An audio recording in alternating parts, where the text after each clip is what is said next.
بسم اللہ الرحمن الرحیم۔ السلام علیکم معزز خواتین و حضرات، حاضر و ناظر صاحب جلال و کرم یکتا و مہربان بے مثل رب العالمین کے ببرکت نام سے آج کی ویڈیو کا آغاز کرتے ہیں۔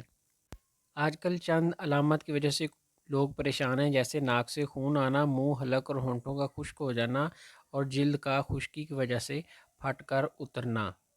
ایسا کیوں ہوتا ہے اور اس کا علاج کیا ہے، اس بارے میں کچھ انفارمیشن آپ سے شیئر کریں گے۔ ہمارے نظام تنفس یعنی سانس لینے کا نظام، جس میں منہ، ناک، گلا، پھیپھڑے اور ہوائی نالیاں شامل ہیں، قدرتی طور پر نظام تنفس کے اوپر والے حصے میں میوکس میمبرین کی ایک تہہ ہوتی ہے، جس سے یہ حصے تر رہتے ہیں۔ یہ تہہ نہ صرف خشکی سے بچاتی ہے بلکہ گرد و غبار اور جراثیم کو بھی اندر جانے سے روکتی ہے۔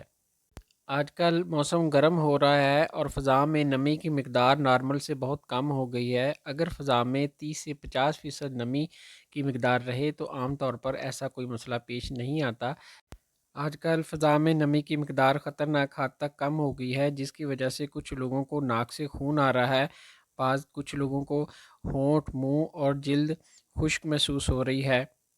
فضا میں نمی کم ہو جانے سے جسم کے اندر جب خشکی بڑھ جاتی ہے تو خون کی بریک نالیاں کیپلریز پھٹ جاتی ہیں، جس کی وجہ سے خون آنا شروع ہو جاتا ہے اور دیگر علامات بھی ہو جایا کرتی ہیں۔ اس کا نہایت سستا اور کامیاب علاج آپ کو بتا دیتے ہیں۔ ان علامات سے بچنے کے لیے ملٹھی کا ایک چھوٹا سا ٹکڑا دن میں 3 دفعہ چوس لیا کریں۔ اگر کسی کو خون آ رہا ہے تو ملٹھی کا پاؤڈر تقریباً 1/3 چائے والی چمچ دودھ کے ساتھ دن میں 3 بار لے لیں تو خون آنا بھی بند ہو جائے گا۔ اس علاج کے دوران تمام قسم کی گرم اشیاء اور فاسٹ فوڈ بند رکھنے ہوں گے۔